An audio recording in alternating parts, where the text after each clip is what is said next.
అందరికీ praise lord. ప్రభు యేసుక్రీస్తు నామములో మీ అందరికీ శుభములండి. బాగున్నారా? రండి, ఈ సమయంలో 144 కీర్తన మొదటి చరణాన్ని చదువుతున్నాను. నా ఆశ్రయదుర్గము, నాకు ఆశ్రయదుర్గముగు యెహోవా సన్నుతింపబడునుగాక.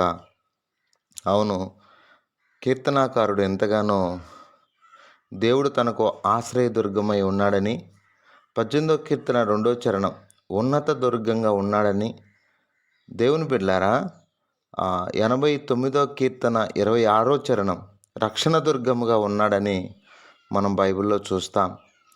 దుర్గము అంటే ఒక స్ట్రాంగ్ టవర్, అంటే కాపాడేది, రక్షించేది, ఆదరించేది అన్న విషయం మనకు అర్థమవుతుంది.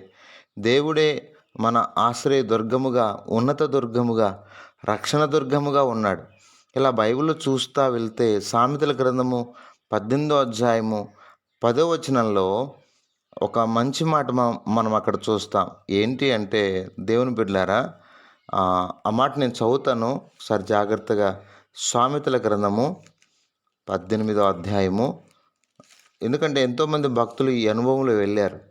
18వ అధ్యాయము 10వ వచనం, యెహోవా నామము బలమైన దుర్గము, నీతిమంతుడు అందులోనికి పరిగెత్తి సురక్షితముగా నును. ఈ నామము ఎంత బలమైనదో, అందుకే పాట ఉంది కదా, యెహోవా నీ నామము ఎంతో బలమైనది, ఎంతో బలమైనది. యెహోవా నీ నామము మోషే ప్రార్థించగా మన్నాను కురిపించితివి, యెహోషువ ప్రార్థించగా సూర్య చంద్రుల నాపితివి. మోషే ప్రార్థించగా మన్నాను కురిపించితివి, యెహోషువ ప్రార్థించగా సూర్య చంద్రుల నాపితివి. యెహోవా నీ నామము ఎంతో బలమైనది, ఎంతో బలమైనది. ఆ నామము ఎంతో బలమైనదండి. అంటే స్ట్రాంగ్ టవర్ అన్నమాట. దుర్గము అంటే ఒక బలమైనటువంటి, అంటే మానవుడు కాపాడబడ్డానికి. బైబిల్లో చూస్తే ఎన్నో విషయాలు ఉన్నాయన్నమాట. ఎన్నో విషయాలు ఒక్కొక్కటిగా మనం ఆలోచన చేస్తే 46వ కీర్తన ఒక మాట నేను చదువుతాను. అన్ని పరిస్థితుల్లో, బాధల్లో, కష్టాల్లో, ప్రతి పరిస్థితుల్లో కూడా 37వ కీర్తన చదువుతాను ఒక మాట, మీరు బాగా అర్థం చేసుకోండి. 46వ కీర్తన చదువుతున్న, దేవుడు మనకు ఆశ్రయమును దుర్గమునై ఉన్నాడు, ఆపత్కాలంలో ఆయన నమ్ముకొనదగిన సహాయుడు. కాబట్టి ఆపత్కాలంలో, అర్థమైందా? 37వ కీర్తన 39వ చరణాన్ని నేను చదువుతున్నాను. 37వ కీర్తన 39వ చరణాన్ని చదువుతున్నాను, ఒకసారి ఆలకించండి. చదువుతున్నాను, రండి. యెహోవాయే నీతిమంతులకు రక్షణాధారము, బాధ కలుగునప్పుడు ఆయన వారికి ఆశ్రయదుర్గము. బాధల్లో, ఆపదల్లో, అన్ని పరిస్థితుల్లో చూడండి, మోయాబురాలైన రూతు ఆయన రెక్కల కిందకు వచ్చింది. ఎంత సురక్షితంగా ఉన్నదో మీకు తెలియదా? కాబట్టి ఎంత దేవుడు అంటే ఈ భూమి మీద ఉన్నటువంటి మానవుల్ని ఎంత సురక్షితంగా కాపాడుతాడో, ఆయన నామము, ఆయనే ఉన్నత దుర్గముగా, రక్షణ దుర్గముగా ఉండి మానవుల్ని ఎంత చక్కగా కాపాడుతాడో మీకు అర్థమవుతుందా? ఈరోజు చాలామంది నిరాశలో కృంగిపోయి ఎటు తోచని పరిస్థితుల్లో బాధపడిపోతూ ఉన్నారు. ప్రభు మనకి ప్రతి ఆపదలో కూడా, ప్రతి కష్టంలో కూడా, ప్రతి ఇబ్బందుల్లో కూడా దేవుడు మనల్ని పరామర్శించేవాడన్న విషయము అర్థమవుతుందా దేవుని బిడ్డలారా? అవునండి, అన్ని పరిస్థితుల్లో దావీదు చూడండి, దావీదు నిజంగా సమయంలో 2వ గ్రంథం 23వ అధ్యాయము 14వ వచనం, దావీదు దుర్గములో నుండెను. అర్థం ఏంటి? 22వ అధ్యాయం 3వ వచనం, నా దుర్గము, నేను ఆయన్ను ఆశ్రయించుదును. దేవుడే అక్కడ రాసిన, నా కేడము, నా రక్షణ శృంగము, నా ఉన్నత దుర్గము. అవునండి, దేవుడే మన ఉన్నత దుర్గము. అన్ని పరిస్థితుల్లో ఆయన చాలినటువంటి వాడు, నమ్మదగిన వాడు. అర్థమవుతుందా? నా ప్రియ దేవుని బిడ్డలారా, ఇలాంటి ఘనమైన దేవుణ్ణి మనం కలిగి ఉన్నాం. ఆ నామంలో మనకెంతో ఆయన ఉచితమైన కృప ఉందండి. అర్థమవుతుందా? ఉచితమైన కృప ఉంది, అద్భుతమైనటువంటి. నిజంగా దేవుని బిడ్డలారా, ఆయన నామము ఎంత, యెహోవా నీ నామము. నిజంగా ఆయన నామాన్ని తలంచుకున్నప్పుడు, యేసుక్రీస్తు నామం శక్తిగల నామం, శాంతినిచ్చే నామం, మధుర నామం. అందుకే ఈ నామమునే రక్షణ పొందాలి. ఈ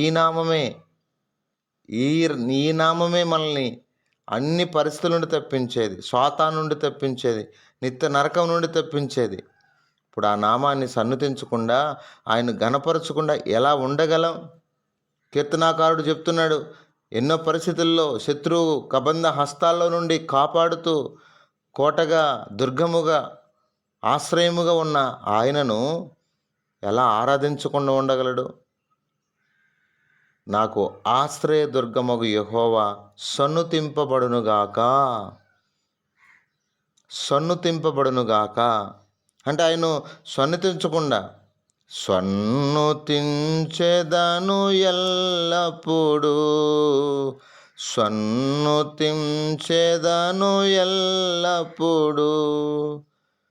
కాబట్టి ఆయన సన్నుతించకుండా, ఎందుకంటే నిత్యము ఆయన మనకెంత తోడుగా ఉన్నాడో, నిత్యం ఆయన మనల్ని ఎంతగా కాపాడుతున్నాడో, ఎప్పుడు ఆయన సన్నుతించినా తక్కువే.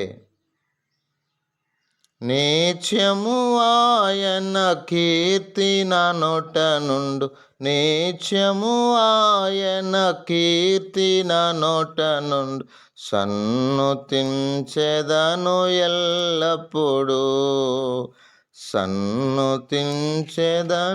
ఎల్లప్పుడూ. యెహోవాకు ప్రార్థించగా నా భయమంతా తొలగించెను. యెహోవాకు ప్రార్థించగా నా భయమంతా తొలగించెను. శ్రమలన్నిటిలో నాతో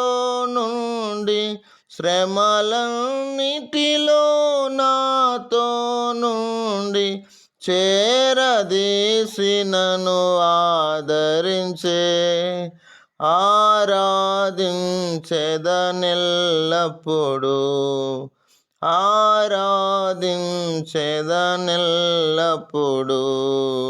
సన్నుతించెదను ఎల్లప్పుడూ.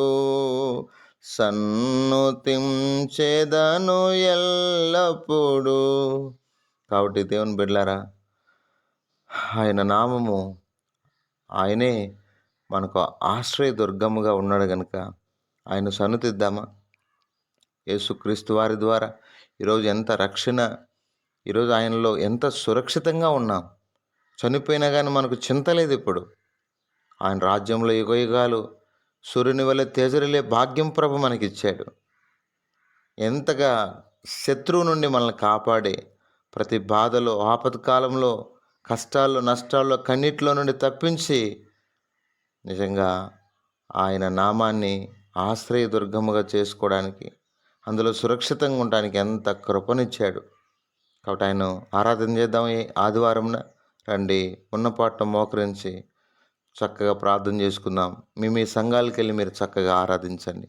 పరిశుద్ధమైన తండ్రి, కృపగల దేవ, మీరు ఇచ్చిన ఈ మంచి తలంపులు పడి స్తుతిస్తూ, అవును ప్రభువా, 144వ కీర్తన మొదటి చరణం, నువ్వే మాకు ఆశ్రయ దుర్గము, నా ఆశ్రయదుర్గమైన యెహోవా సన్నుతింపబడునుగాక. నిన్ను సన్నుతించకుండా ఎలా ఉండగలం ప్రభు?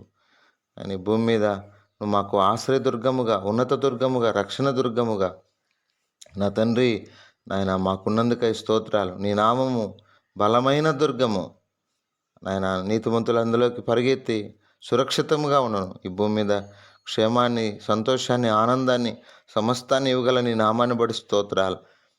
ఇందులో నువ్వు చూపిన కృపకై శుతిస్తూ మా ప్రియులు కూడా ఇట్టి మంచి మనసుతో, మంచి ఆయన పశ్చాత్తప్త హృదయముతో, ఆనందముతో నిన్ను ఆరాధించుటకు ఆయన మీరు సిద్ధపరిచి మహిమ పొందమని చేసిన మేలుబడి శుతిస్తూ గణపరుస్తూ అందరి కుటుంబాలను ఆశీర్వాదకరంగా నాయన నీ నామాన్ని ఆశ్రయించేవారుగా, నిన్ను ఆశ్రయించేవారుగా సిద్ధపరచమని యేసు పరిశుద్ధ నామములో ప్రార్థన చేసి అడిగి వేడుకుంటున్నాం తండ్రి. ఆమేన్.